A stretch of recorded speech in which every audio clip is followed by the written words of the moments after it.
Adaptive Watersports, Virginia Beach, and give us an update. We're excited to hear about it. Well, we had a great summer. It was all about unexpected things happening. When we first started over Warrior Week with USO, the first day we were scheduled for Saturday. Hardly anyone showed up. They were at the ocean front at the surfing event. Well, that night, Saturday night, they had the show, and I gave out a bunch of tickets, and the word got out that we were doing it on the lake. And so they all showed up on Sunday. I was coming back from church, and they called and said, bring pizza. We got a bunch of people here. And from there, we got into the disabled community. Now, the warrior groups are slowly going away, actually rapidly going away, because the wars have wound down. And so that part of the population has moved on in life. You know, they're no longer needing the type of stuff that we do, I suppose. But we got into more disabled. We got a lot of spina bifida. We got autism. We had just an incredible number of people that came out. They kept coming out. We did, I think, 8 weekends this summer. We had over 100 participants. We were saved at the last minute a couple times by some generous donators. And anyway, I'm going to let Ed Bean take over because he's the main guy. I mean, if it wasn't for him, it wouldn't exist. Well, thank you, Dallas. And I've prepared a little presentation. We'll go over some of the details of what Dallas talked about. But I want to make sure you understand sort of the scope, the purpose, and what's going on with Virginia Beach Adaptive Watersports, which we like to call VBAW. Clicker working here. All right. So VBAW is an all-volunteer organization.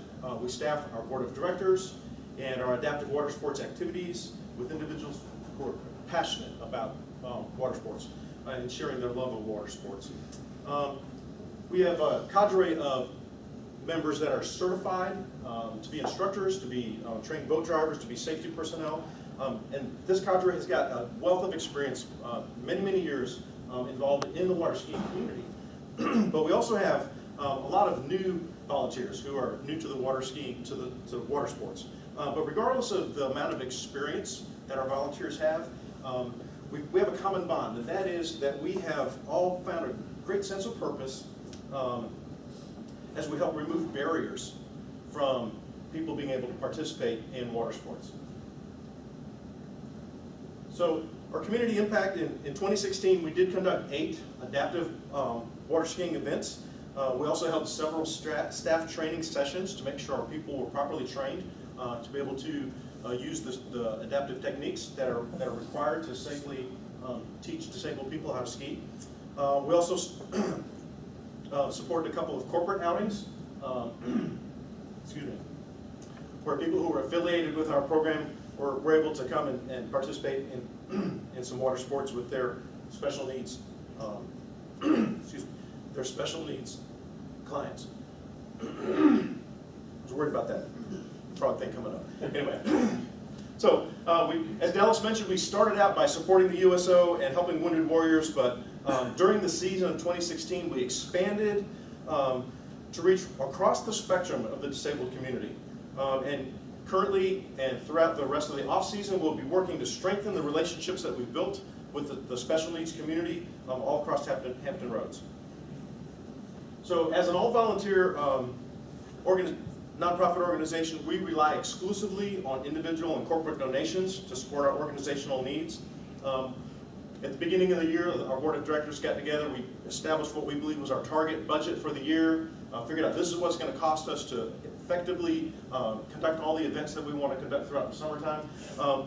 The combined corporate and individual donations we had were about half of what our target budget was. And so it did have an impact on what we were able to do over the year. So what happened was some of the shortfall was made up by our volunteers, just chipping in, doing extra things, providing things out of pocket and whatnot. But the rest of the shortfall just impacted the scope of what we were able to do. We did not do as much as we possibly could have done had we been fully funded based on our projected budget. So moving into 2016, our target growth, we're going to be optimistic. We're not going to project from what we got, but we're going to project from what we should have gotten and target our growth based on that. And we're going to move out and try to find those additional sponsors and donors that we need. So so there's a calendar of the events that we had. A typical event requires a lot of logistical support. Due to some generous corporate donations, we were able to procure a modest amount of equipment such as specialized adaptive sit skis and cages. We were able to get some easy access kayaks, inflatable things, and safety gear. Basically, this ensured we had just a minimum amount of equipment in order to conduct our adaptive learn-to-ski clinics. In addition to the cost of the equipment, we also relied on donors and volunteers to cover the administrative and operating costs of the adaptive events. We require our instructors and drivers and safety coordinators to maintain membership and certifications in USA Waterski, which is the national governing organization for water sports. So that all comes out of our own pockets to be able to maintain those memberships and certifications. Also, for every event, we provide refreshments with water, sports drinks, lunches for all the participants and all the volunteers. And then there's just the additional administrative costs for promotional material, office supplies, services, etc., that are required to keep the organization going and perform all of these events. We also received small amounts of funds and actual equipment donations, people giving us equipment that they had and no longer needed. That helped bolster our inventory to be able to be able to have all the equipment that we needed, things like ropes, additional skis for non-handicapped skiers, life vests, etc. Those are all the little things are really important when it comes to being able to safely conduct all these clinics. So all the little things were helped out by individuals who stepped up and provided things.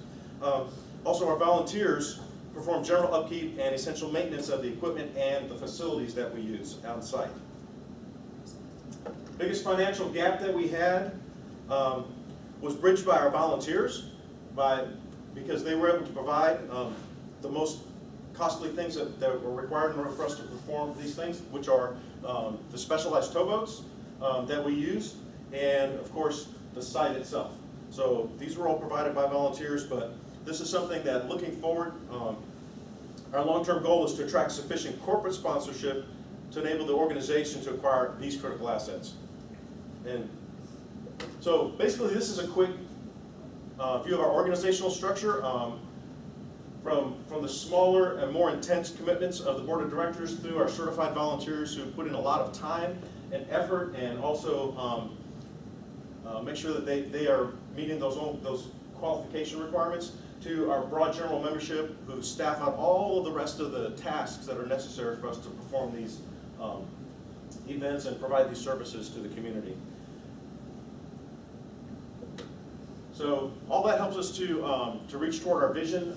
Essentially, our vision is just the fact that we believe that water sports provides an additional quality of life for everyone who participates in it. It's a community type of environment. It's a family type of environment, and we fully support that.